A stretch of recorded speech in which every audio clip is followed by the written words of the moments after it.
Hey guys, welcome back. We got another episode here today, and we have my friend Jeff Mann, whichever way. I guess I asked you off camera, and you said Jeff is what you prefer. That's perfect. And it's funny because I reached out to, I think I tagged Chris Krohn in a post and saying, so one of my followers asked him to be on my podcast, and then you reached out because you're his PR guy. Yeah.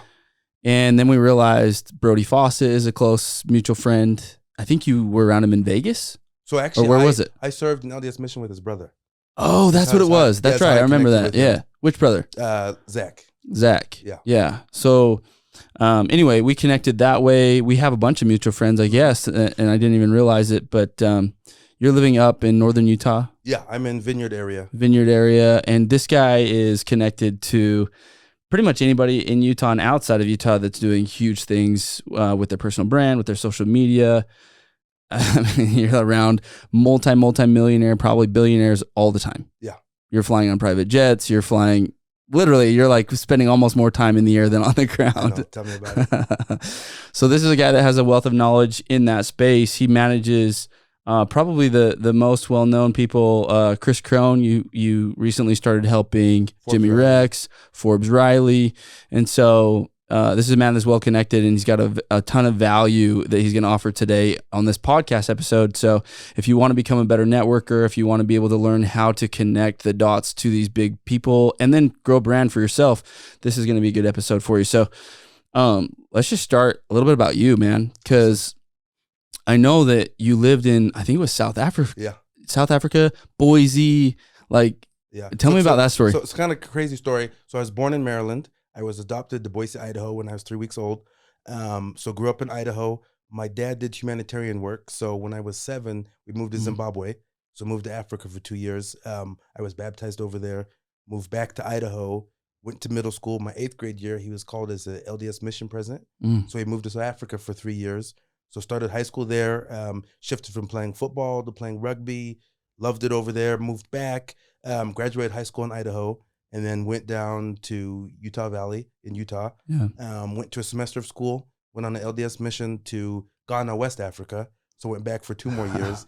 So that was about 7 years over in Africa. Yeah. Lived over there and then been in Utah ever since 2012. And then how did you get into the business that you're in? So I went to school for public relations. Okay. I actually spent years coaching high school football. I was a personal trainer, trained athletes, loved it. And actually stopped playing rugby after I got my 12th concussion. I was like, I'm going to be brain dead. 12 concussions, got a tremor in the hand. And so I had gone to school for it. And I went and worked at a PR firm in Lehigh for a little bit. During the pandemic, we got sent home, worked from home. And I said, why don't I do this on my own? Why am I working for a firm? I'm not getting paid much. I was doing the stuff I didn't like. I was behind the scenes. And so shifted over to that. And then branched out on my own, started doing some freelance PR work with some clients in Utah and Rexburg, Idaho. And then just about a year ago, Chris Krohn's team was looking for someone in PR. They had interviewed agencies, different people. They couldn't find a fit, had gone about through 25 people and actually reached out to me on LinkedIn. And I met with them over the phone with their head of HR, and they actually had another candidate that they were probably going to go with. And we had an interview. It went great. They said, hey, on Saturday, we have our event. Why don't you come check it out? Yeah. I interviewed with different members of their team on Saturday. And then by Monday, they gave me a job offer. Wow. And it's been 12 crazy months, meeting people, networking, traveling on jets. It's been fun. It's been a whirlwind, but I love it. Yeah. What a synopsis right there. Tell me about it. That's awesome. I got to say this about you, because this is the first time we met in person. Yeah.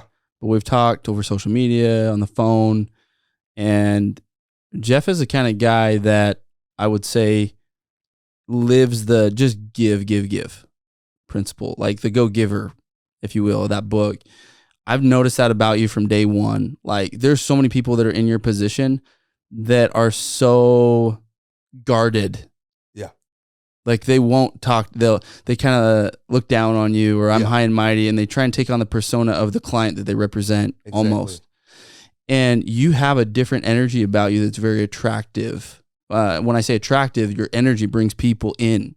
And I think that's exactly the kind of person that they probably need, because you're still shielding them. Yeah. Well, and if I could tell a story, I was at Funnels Hacking Live in Orlando last year. Okay. And we did a dinner. It's the thing that Jimmy Rex started. It's called the $100, $1,000 Tip Club. Yep. Get a bunch of people together. We actually got about 27 people together, went to a restaurant. And one of the guys I was talking to there, he taught me that there's a different energy when you give and when you serve than when you take. And it just fuels you to keep going and keep serving. And so as I started applying that to work and connecting with people, it fuels me. I can be on the road 3 weeks in a row in different cities, and I'm still driving with energy and going because I'm giving, I'm serving, I'm helping other people. 2 weeks ago, I got home from Washington, D.C., 2:40 in the morning, got in bed at 3, had to be up at 5 to go play basketball with my buddies. But I just have a different energy when I was out connecting, serving, meeting people. I got back, I slept. I was tired, don't get me wrong. But I went and hooped. I had fun. I got my cardio in, and then I could crash later that day on Saturday. But for me, it's about how many people can I connect with in my life in this time I have on the earth, and I don't want to lose a minute. Yeah. Where do you feel like you got that from? Honestly, I think that's a good question. When I finished high school, I set a goal. I wanted to impact 1 billion lives. I didn't know how I was going to do it, and I never said it was going to be a positive impact. I just said, in my lifetime, I want to impact 1 billion people some way, somehow. And stepping into the field of public relations and connecting with people has been a tool to do that and helped me to do that. And that's why I love putting Chris on podcasts. I love jumping on podcasts. I get to have conversations. I get to meet people. I talk to someone different every day. And my goal is to pull a golden nugget from that person. Everyone I jump on a phone call with, it can be a business call, but I know I can learn something from them and apply that into my life. Such a good mindset to have. You're around, like I said, high level people all the time. When we're talking about energy, who do you feel like comes to your mind as like high energy individuals, or some people that you feel like you just enjoy being around that you've met? So working with Chris Krohn and the people in his circle, I've probably learned more in my last year working with him than 6 years of college. Yeah. Because it's real life experiences. But it's the energy when you go on stage. It's the energy, when you're in the green rooms, behind the scenes. Yeah. You're seeing it, you're feeling it. Yeah, preparing to speak on stages and looking at how they structure, how they present to people. One of the things I learned is they structure what they wear. So the colors that they wear changes the way your mind looks and views people when they're on stages. Stuff that they wear also help to sell products better. And so there's a whole algorithm and a strategy to talking and connecting. What do they wear when they want to sell stuff? Meeting with people. So if you notice, a lot of the guys, they'll wear glasses and it does something to the mind that, and I don't understand it at all. I connected with... so they don't even need glasses. They just wear them. They just wear them. So I connected with Russell Brunson stylist, Bart Miller, in Idaho, went and grabbed lunch with him. And one of the things when Chris hired me is he wanted to really connect with Russell Brunson. And so met the stylist, and I actually ended up having Chris and Russell Brunson went with the stylist to Vegas before Funnels Hacking. They went and got styled, outfits. I mean, they probably bought clothes that I'll never be able to afford in my lifetime. That's not true. That's not true. I hope so. But it was all based off colors and the scheme and what they were wearing. And one of the things that I learned from him is you could buy a super expensive, let's say, jacket and buy the rest of your clothes from Walmart. But when they see the jacket, your mind automatically assumes everything else has to be high priced. And so it's just little things like that changes the way that it shifts. I mean, I was never a shoe guy before. Yeah. And I could wear Skechers or Crocs. I used to wear Crocs to the gym all the time. My wife makes fun of me if I wear Crocs. See, and people would, but I was like, who cares? Yeah. But now that when I'm traveling with Chris and other influencers, I'm like, people see him, they expect me to look a certain way. And so I've completely shifted the way that I dress, the way that I wear things, just because of the spaces I find myself in. I think another thing for me that's been interesting in public relations, there's not a lot of Black people that do public relations. And so I found myself as, a Black face in a white space. And so I wanted to be able to represent, I guess, my people in a way that, hey, He carries himself a certain way. He dresses a certain way. He interacts differently. And so, I've really shifted my wardrobe kind of in the last year on the way I've dressed. I don't think I ever wear non-black. I'm always in all black. Because the other thing is, based off the way I look, some people may see me as security. And I can double as Chris's security when we're traveling, but also I can get You're a big dude, man. I can get backstage anywhere because they think I'm a bodyguard. Yeah. And I actually I didn't bring it, but I have a fake earpiece that I throw on because if I'm at an event, they assume I'm a security guy. I can go backstage, mingle with people, talk. They don't bug me. So funny. But also I can be that buffer. When I take Chris to an event, I can just walk in front of him, throw an earpiece on, and get him to the event without... Dude, I can totally see you with like a Mr. T mohawk. Oh, yeah. And you pull it off, dude. Every year. Really?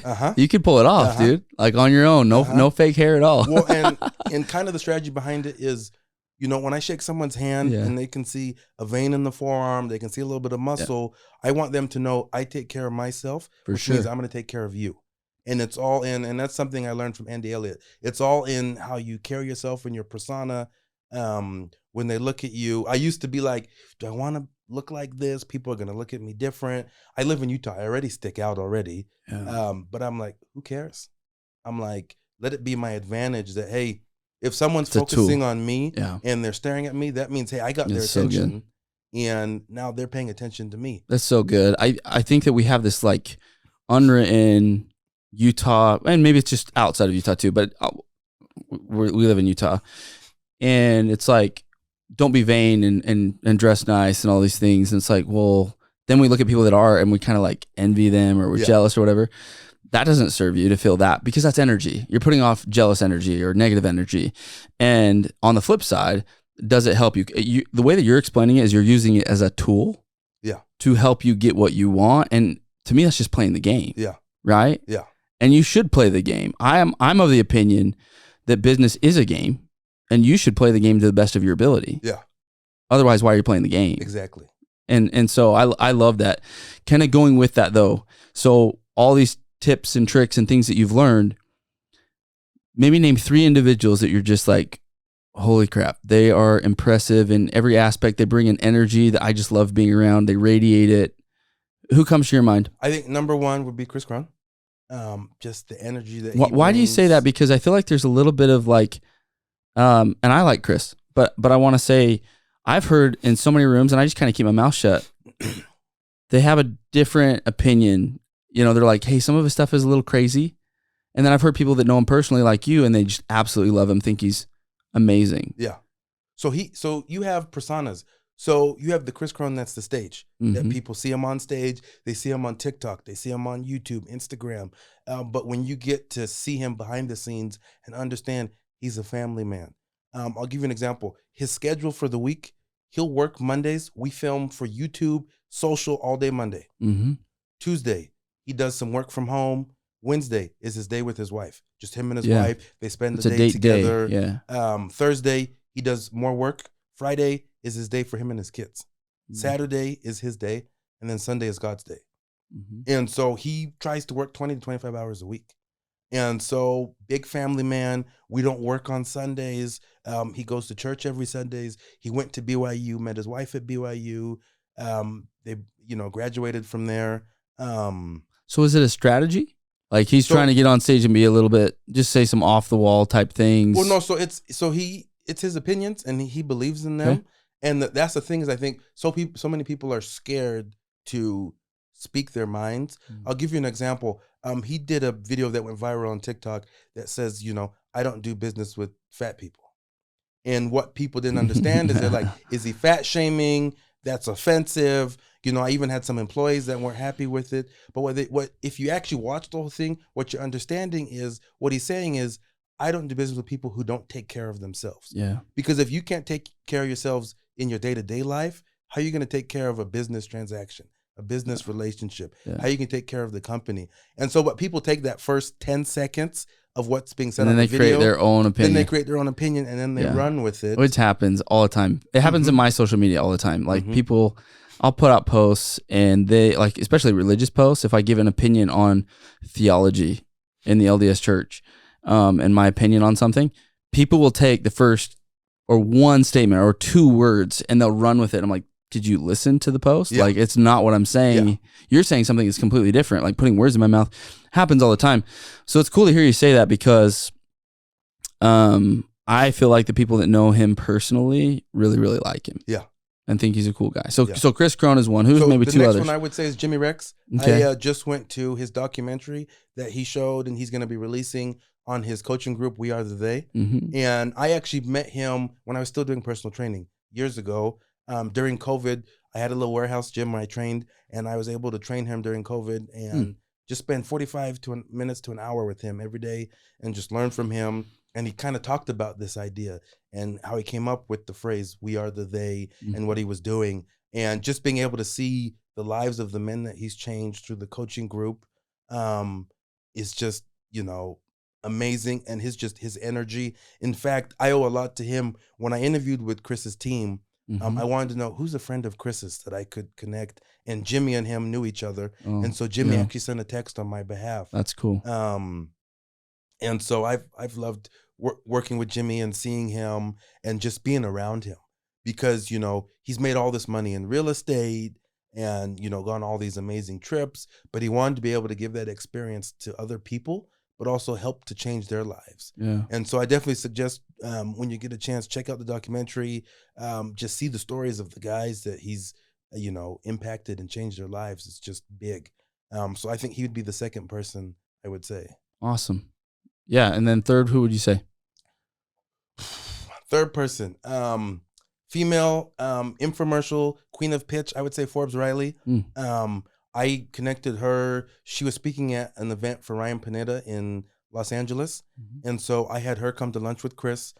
They were able to connect, but she is amazing. Her energy, just the way she can help people craft their message and be able to explain to people what they're doing to capture their attention and just change the way that you speak. I mean, she could probably take this podcast episode and change the way that we're speaking right now.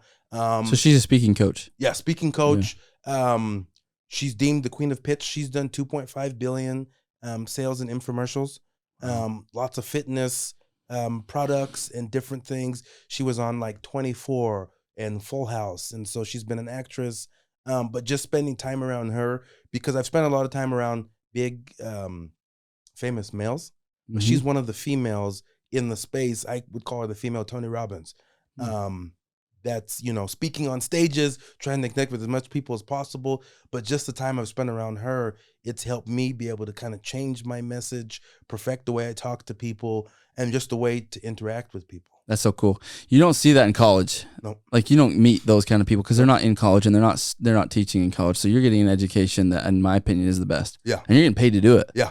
Which is wild. Yeah. Not to rack on college again because I've done it in a couple episodes, but it's just the truth. Like you paying money to go to college versus interning, or you're actually getting paid. Yeah, exactly. To be able to help these people. And the other thing is, I'm 31, and I felt like my generation was go to college, you have to get a degree, and now all the kids that are younger than me, not going to school, they're working just as good jobs or even better jobs. And every job that I've interviewed for and had, I've never ever once been asked to see my degree or what is your degree. No. It's more about who do you know? What do you know? What are your experiences? I can give you an example. That's kind of how that ecosystem works. Yeah, but keep going. Yeah, I was able to talk with one of the guys who was head of the marketing for the Bulls. He's now with the Clippers. And he said when he interviewed with the owner of the Chicago Bulls, all they talked about was his mission and knocking on doors because the owner was Jewish and had so many questions about these young men going out and knocking on doors. So they never really talked about, well, what did you learn in college? Or what did you learn in class? Or what internships did you do? It was an experience of him going on an LDS mission and knocking on doors every day at such a young age. Doing hard things. And so I took that and I'm like, okay, I need to know people and I need to get life experiences and get out there. And I'll tell you what, it's been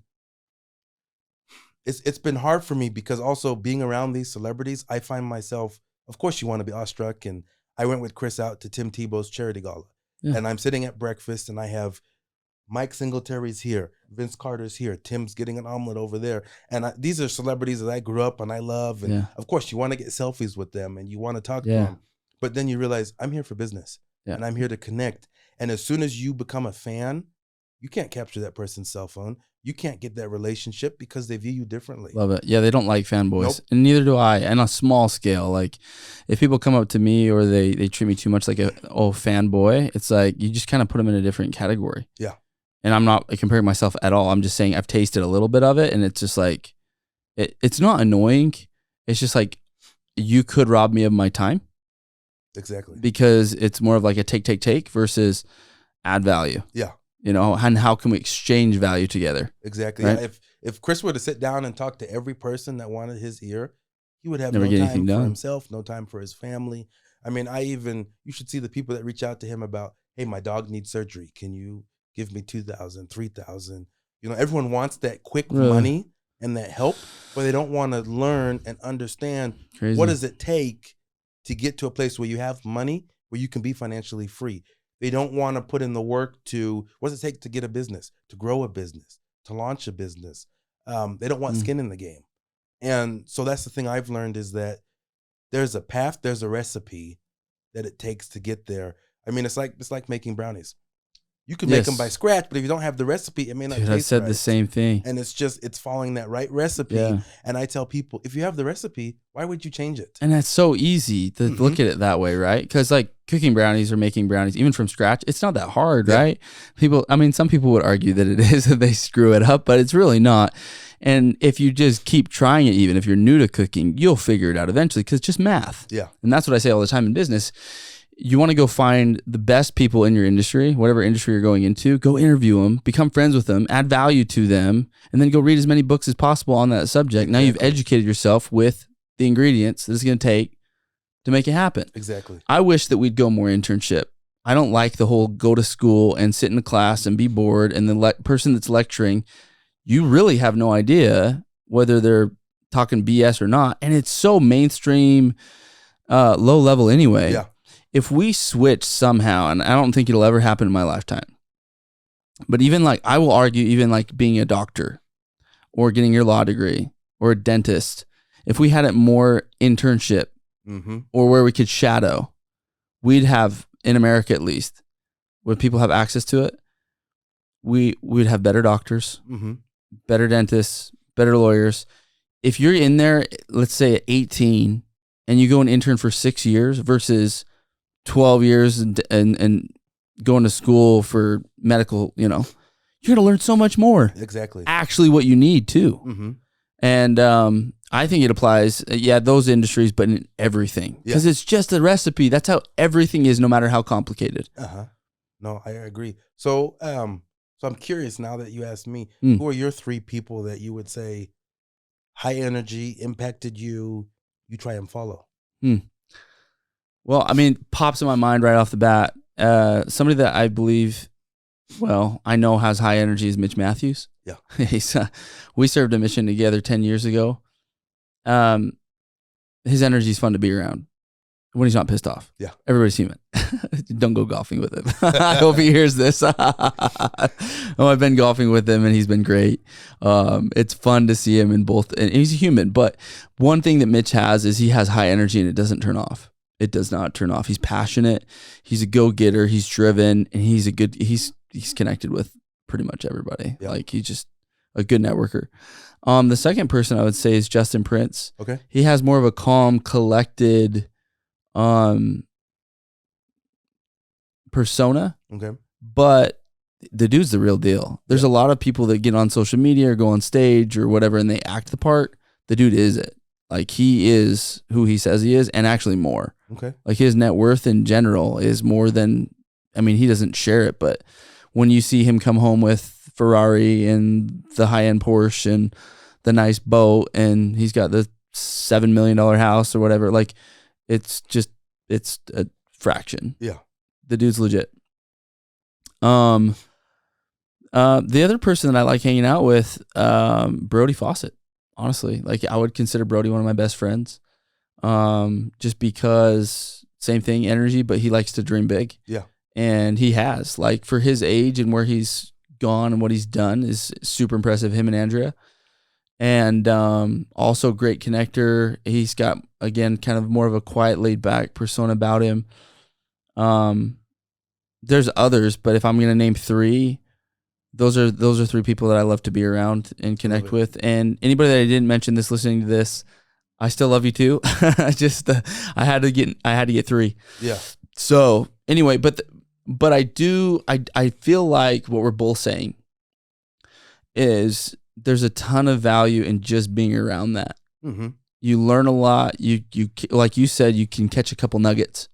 You can pull a few nuggets from it. And it's just, I feel like it's usually what I need the most in life. Yeah. A lot of what has shaped my life has been influenced by high level people. I think I learned it in sports, and maybe you did too.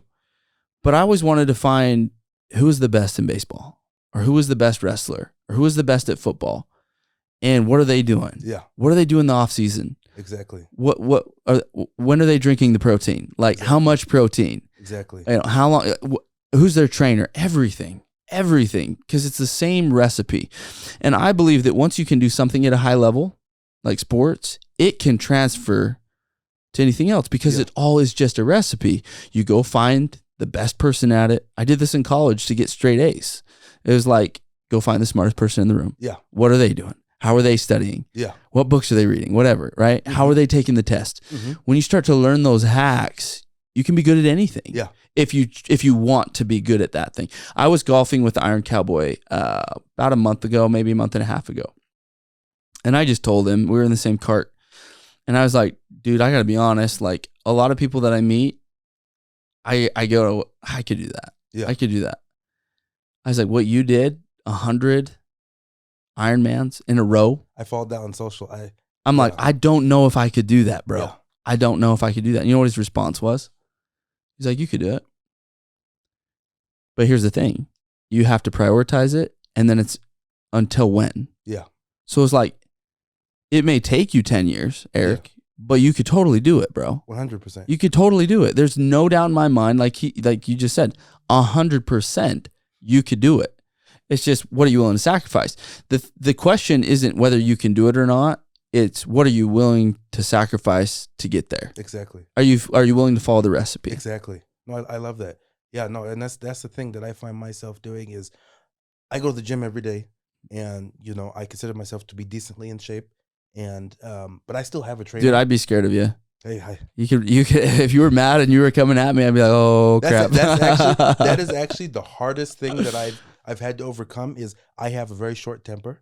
Okay. And I've had to find a way to cope with it. Because what I realized is I'm physically stronger than anybody. And if it goes out of control, I'm going to end up hurting somebody. Yeah. And so I had to find my outlets and that's the gym. And it's the gym, and it's working out. And I even have a safe word. I could be running at you full speed, as angry as possible. And if someone says that word, it stops me in my track. And so some of my closest friends have that word. So we could be playing basketball. And when I play basketball, and all my friends will tell you this, I am the biggest a-hole. I completely change. When it's competitive, I hate to lose. Yeah. And it could be a pickup game at 7:00 in the morning at a church on the corner of the street. But I want to win no matter what. And so, but I find myself having to catch myself and be like, you know what? This is just a game. In fact, this past week, I finally texted my whole basketball group chat, and I said, you all know I'm an a-hole. I'm super competitive, but I said, one of the things that I want this group to be about is it's just a game. I understand we play a few times a week, you get your exercise, you go home. But I said, anybody in this group who is struggling or who needs help, I want this to go beyond the court and understand that I'm here for you. Yeah. Those 2 hours that I play, don't talk to me, because I'm going to talk trash, I'm going to chirp. But outside of that, 9 to 5, if you need something, call me. Text me.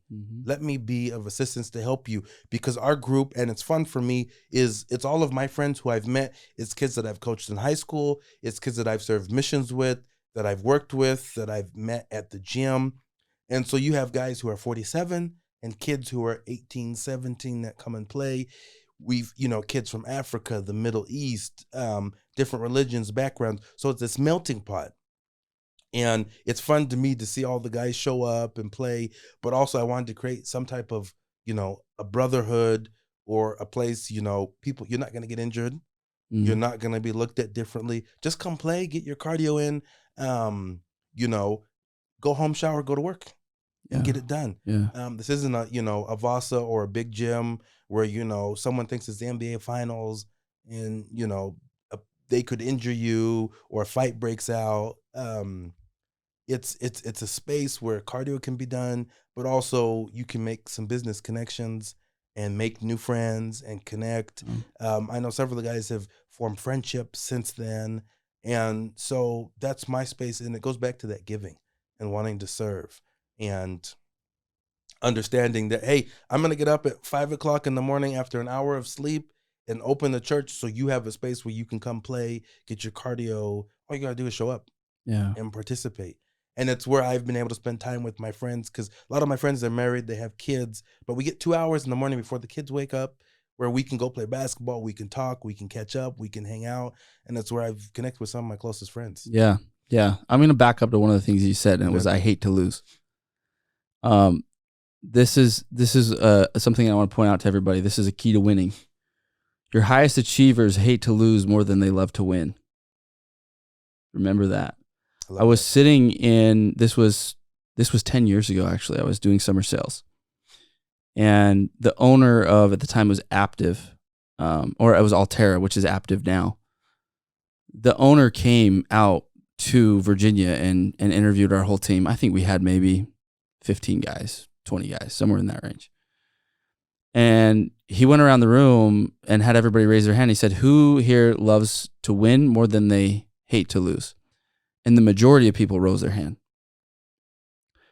And he said, okay, now who hates to lose more than they love to win?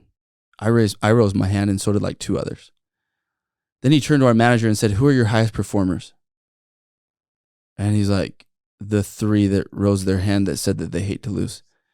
And he said, I have been to every office all over the country, and without fail, every single time, I've never missed on this.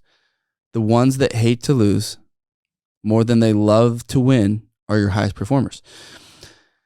When you said, a lot of your friends know that you're an a-hole in basketball, but you're working on it. The thing is, it's a tool. Yeah. And that's how I look at all of this, is everything is a tool. If we can learn to control it and know when it's okay to bring it out, that's the key to me. Yeah. If we're like that all the time, then the energy isn't what we need. If we're like a yoga instructor. Exactly. We need to match the energy of the room or whatever role we need to take. So if all of a sudden all the crap hits the fan and we need to go to war, and all of us that are in our 30s, we got to go. Yeah. I want you on my team because I know you know how to turn it on. Yeah. And that's a skill that you know how to do. Exactly. So we got to know what role we got to take, right? Yeah. And that's why I don't like the whole, oh, well, you should act this way, or no, you got to get rid of that, or you got to suppress that. No, these things were all given to us for a reason. It's just that sometimes we need to use them, and sometimes there's times and seasons to life. Yeah. In sports, it does serve you because it's a win-lose situation. Yeah. Somebody's going to win, somebody's going to lose. In business, I don't think it serves people for the most part. You're going to make enemies, and it's better to just find business deals where everybody can win. And I find that in real estate and real estate transactions, most of the time, there's a way to have everybody win. Yeah. There really is. Yeah. And that's just in my business. But I just want to point that out, man. I mean, I think it's important for everybody to hear. I don't think people think about that if you hate to lose and to ponder on what that really means. Like, to hate to lose will help you become a higher achiever more than loving the win. Yeah. And it's an interesting concept, and you can dive deep into that. But I just wanted to point that out. No, I love that. I love that. It's so true. And I think, I look at my day-to-day and I say, where did I fall short today? What didn't I get done? I kind of have a crazy day. For months, I went off 2 hours of sleep. I'm up going, 4 or 5 a.m. My day starts. And and the thing that's nice about technology, my phone has become my office. So I'm constantly working. I know my trainer hates it because at the gym, I'm never putting my phone down because I just can't, someone texts, it's something, I don't want to miss an opportunity that could be there. But the other side of that is I've had to learn to say no. Yeah. Because a lot of times you want to say yes to everything, but you can't. You have to be willing to honor yourself, honor your space, honor your time, honor those that you love and that you care about. And so I think there's power in being able to say no. Dude, I think it's the differentiator in getting to another level. Yeah. It's not the things that you say yes to. It's knowing what things you need to say yes to and what things you need to say no to. Exactly. Yeah. And I think that's a valuable skill. That's a really, really solid point. I think getting started in anything, you just almost inevitably are a yes man or a yes woman because you don't know what you don't know. Yeah.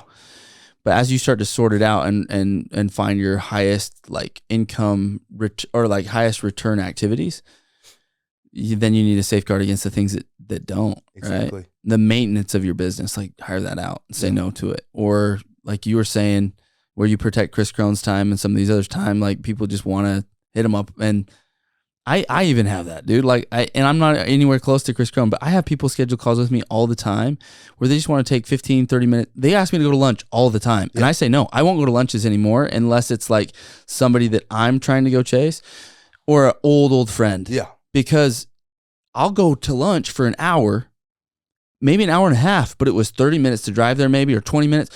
I may have wasted 2 hours to 2.5 hours of time going to lunch when the same content could have been talked about in 30 minutes. Exactly. And that time is so valuable and I could put it into something else. Even if it's just putting it in with my wife. Yeah. That's better in my opinion.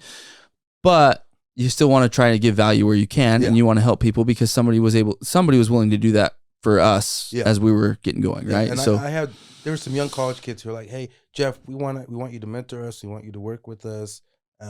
Maybe meet once a week and talk." And I said, "Look, I'd love to do that, but I'm going to charge you because I want you to be able to first value my time, but I also need you to have skin in the game because let's say I'd sit down with them for free.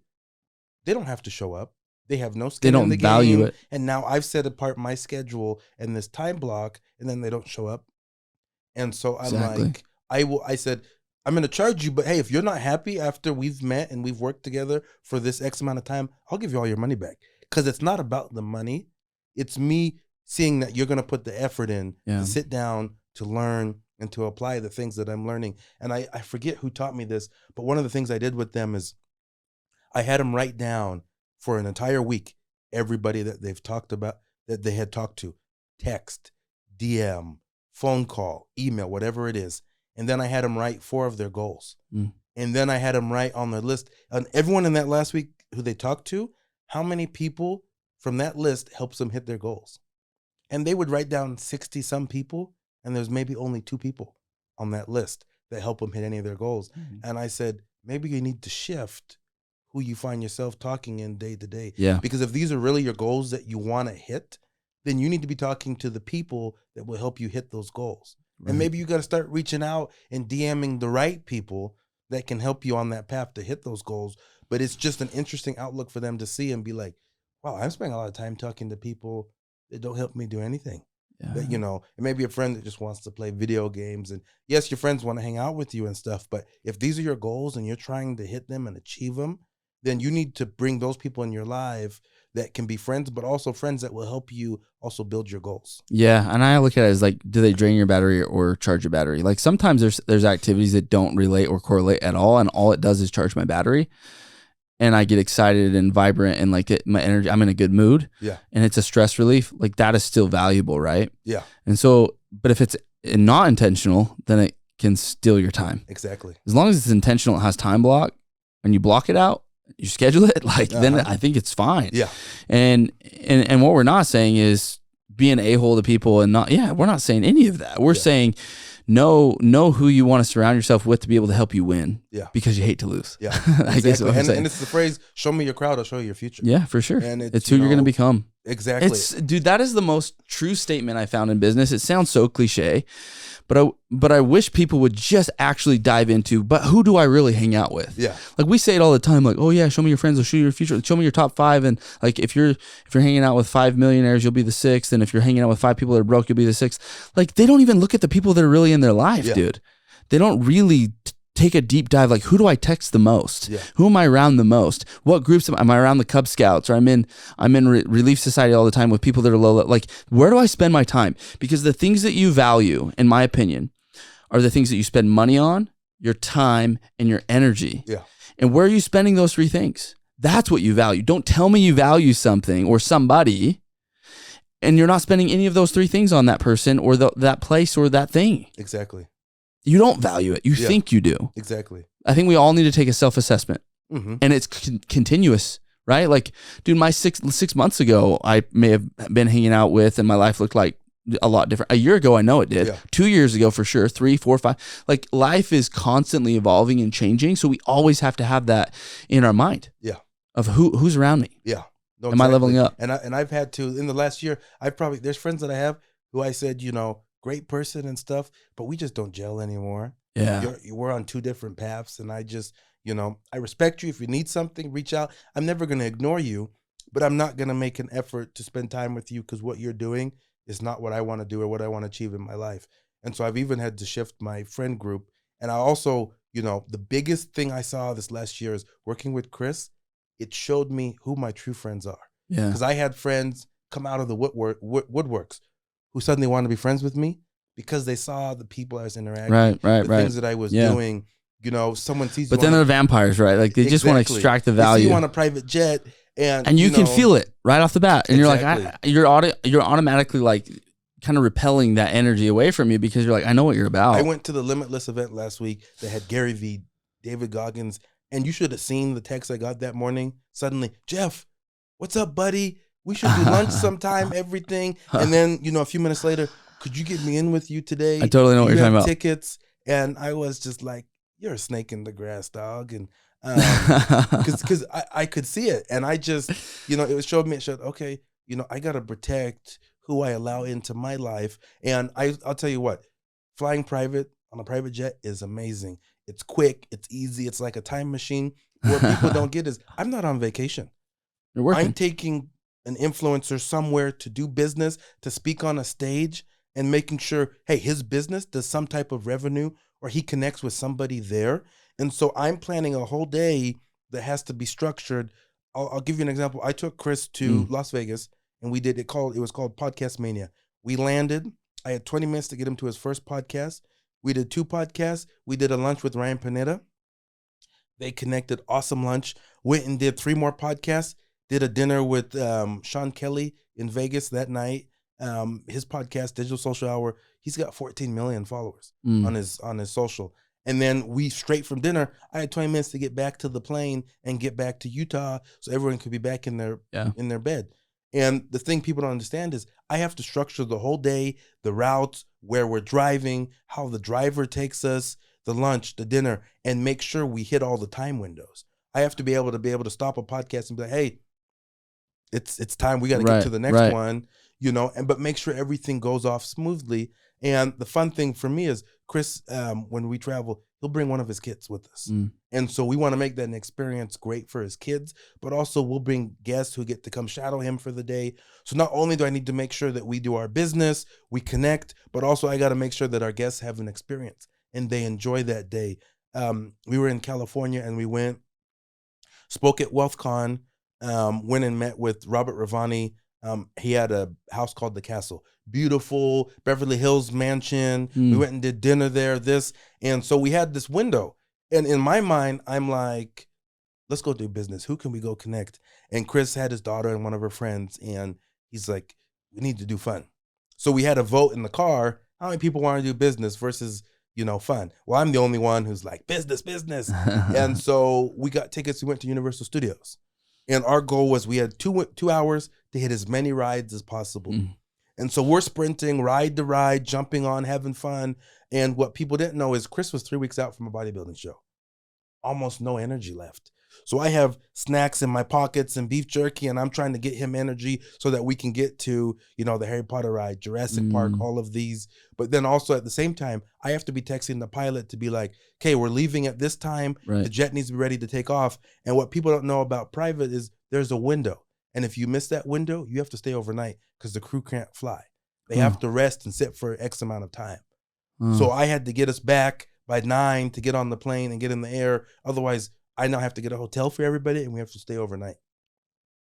And so it's balancing business, fun, but also the whole coordination of, hey, we got to get on the plane. Hey, we need food on the plane. Yeah. And then when we land, is there a driver to get people picked up, get them home and everything. And so, my friends are like, it's so fun. You're on a vacation. I'm like, maybe everyone else is, but I'm working. You're taking it so that they can have headspace. Exactly. Yeah. And I'm like nervous. And then finally when we get on the plane, I can sit there and decompress and I can understand, hey, you did it. And I don't know why, but every trip I go on the next day, I find myself sick. And I think it's just because I stress so much because I'm a perfectionist. And it's like we said, I hate to lose. And so I'm making sure we get as much done in a day. If Chris tells me, okay, you've done too much today, then I've done my job. But I'm going to make sure that I pack every minute of every time because I'm big about ROI. Yeah. The money that he's investing in me each week, each month, I'm going to return that 10 times. Yeah. By the business, the doors I open, the way, the places where I put him and take him. And the beautiful thing for me is I could put Chris at dinner with anybody and he'll do the rest of the work. He connects amazing, great conversations. My job is to get him there and get the right people around him. And it's even the hack of how you sit at a dinner.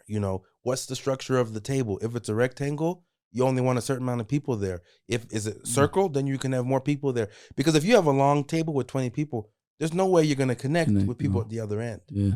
So who are you placing next to the people that you want to have So conversations? you think about all of that. You think about what kind of table you have. That's interesting. What kind of table, who's sitting where, does the restaurant allow cameras to come in and do all of that? And so it's a lot of things go into, just planning a simple day, but also, Chris is very healthy. He wants to do, a bodybuilding show every year for the next 4 years. And so we never do Mexican restaurants. We never do Italian restaurants. It's usually an Asian restaurant because you can get steamed vegetables, chicken, or a steakhouse because you can get meat and a protein and carbs. And so it's also making sure, are we at a restaurant where there's healthy choices? Everyone in our group for the day, are there diet restrictions that they can't have?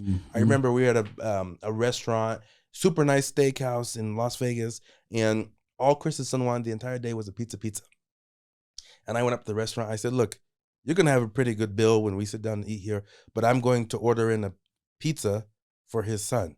And so I made one of the other guys because I'm like, I don't want to be that person to walk in with this greasy pizza into this nice sit-down restaurant. But we brought pizza in, because for his son, that's what he wanted for that day, to make that experience there for him. And so that's my thing is I want people to have a great time. I want to be able to see business. That's what fires you up, is helping people have an amazing experience. Exactly. And if I have to be stressed all day, then that's what it takes. But I'm going to make sure that everyone has a great day from when they wake up to when they get home. And you got a cool one coming up. Maybe we end with this one a little bit. Where Limitless coming up in April, right? You have Limitless. You were telling me a little bit about it off camera. Who's coming to that one? So right now you have David Goggins. You have Ludacris as the DJ. Donald Trump Jr. I know Pace Morby. Jimmy Rex is speaking. I think some of the other big names. Are all those guys connected to Donald Trump Jr.? So how did you get him? I feel like everybody else kind of makes sense. Maybe not Ludacris, but still, that's cool. I mean, Keaton has a way to connect with people and get them there. It's Keaton. I think where they all connected is when they did The Sound of Freedom. Yeah. They did that screening in Florida at Mar-a-Lago with Trump. Oh. And I'm assuming they connected there somehow, but Keaton has a way to get the right people at the room. Him and Dan Fleischman are trying to do, the biggest Dan's good at it too. Event possible, get as many names on stage, but names on stage that add value and to change, people's lives. And I think they've done a great job putting together. Yeah. Yeah. It's so interesting. And you mentioned Dan, because Dan, I look at and like, he's made a ton of money, but you look at him and he's kind of a nerd. Yeah. And the people that I know, we've been back and forth on Instagram, me and Dan, because he's going to come on the podcast one of these days. And everything that I see and everything I've heard from a lot of my friends that are close to him is he's just an amazing connector. Yeah. And it's probably because he's just not super intimidating. Yeah. He's not a big guy. He's kind of a nerdy guy. He almost looks a little nerdy on camera. Yeah. But he's got a great following. Well, and I'll tell you what and he knows everyone. What turns people off from connecting and networking is you have people out here who are so transactional. And what I mean by that is if this is gold. This is where you guys need to listen right here. This is the pinnacle. And if I reach out to, let's say Keaton, or if we reach out to Dan or Chris, a lot of people reach out with in mind, we're reaching out because we want to do some type of business, make money, pitch something or anything. If you would just reach out and say, I want to get to know you, I want to learn from you, I want to see what you do in your day-to-day. It doesn't have to be transactional. Once you create a relationship, something down the line organically may pop up where, hey, we see this synergy where we could do business. But so many people are rushing to have transactional relationships. And that's where I think it ruins networking. Because then people's guards are up, are like, why are they talking to me? They must want something. They must need something. And I've even found myself, people are like, hey, we want to connect this person with you to connect with Chris. And in the back of my mind, I'm like, well, what's the end game? Yeah. You're connecting because you want something. And I've had to learn that, hey, maybe they just want a relationship. Maybe they just want to see, you know, what does his day look like? You know, what does my day look like? Well, if you think about it too, like how often do they get that versus somebody that's just like, what's up, bro? How you doing? Exactly. Good to see you. Exactly. How's life? What are you fired up about? Like they don't get that, right? Exactly. They always get, how's business? What are you doing on this? And that too long is going to drain anybody's battery. Yeah. But the other is fun. It's exciting. Hey, tell me about this concept. What are you fired up about? What book did you just read? What book are you writing? Exactly. Tell me about the event that you're throwing. Like things that fire them up. That's what they want to talk about anyway. And then it doesn't feel like work. Yeah. And so I totally agree. I found that to be true. Don't fanboy. Don't talk about work. Just get to know the person because they're still people. I think too often we get the fanboy mentality and then it all goes to crap because on all the things we talk about are the things that they don't want to talk about. Yeah. They want to shut it off. They just want to be a person because they are. And don't expect everything to be free. I mean, I've been to events before. That's so good. That's so true. Because you can ask people, you know, you got to pay to play. I'm like, hey, could you just give me a free ticket? But there's value in me buying a ticket, even though I know the person and may have a relationship. Me honoring them is doing something for free. I mean, and I tell people, it's like, you know, when I go and get my haircut, and I give a tip and I do that, you know, I could say, hey, I could connect you with so-and-so if you give me a free haircut. But that's not me valuing the service that's being provided to me. But so many people in our day-to-day life are looking for something free and they're entitled. And I'm like, if you value their time, spend the money. Buy the ticket to get there. Spend the money to go to the mastermind and meet somebody there and network, because in the end, it's worth it. But people want that shortcut, that free give. Yeah, dude, I totally agree with that. That's gold right there. And a lot of people that don't have the money are thinking, well, I don't have money, so how do I get there? Go get the money. Exactly. Just go get it. Exactly. Like the biggest problem that you're struggling with is that you don't believe that you can go get money. And so because you don't believe it, you're a magnet, like literally detracting it. Go do not attracting it. Go make it some extra money. Yes. And you'll be fine. Go work. Just go find a way to be able to make money. I think this is the point, because too often you say, oh, I don't have money. I don't have money to be able to go spend on that stuff. Or it's 15 grand. It's 30 grand. It's 60 grand. Okay, cool. Go provide enough value to the world to be able to go make that. Dude, today has been awesome. I really appreciate you coming on, thank you. sharing this wealth of knowledge. You're around some of the highest level people in the Western United States and the world. And so it's cool to be able to feel that energy in this room and to be able to add that value to the listeners. So if people want to connect with you, where do they find you? So just Jeffrey Man _ on Instagram. Just DM me. Let's connect. Let's however I can serve you or help you, I'm more than willing to. That's what I love to do. Hit this man up. Go follow him on Instagram. Guys, thanks for listening this far. If you feel like you've gotten value out of this episode, go share it. And all the reels that we do for this episode and other episodes, please share them. That's how we get the word out and get this podcast to the masses. It goes a long way. Thank you so much for listening this far. We'll see you in the next episode.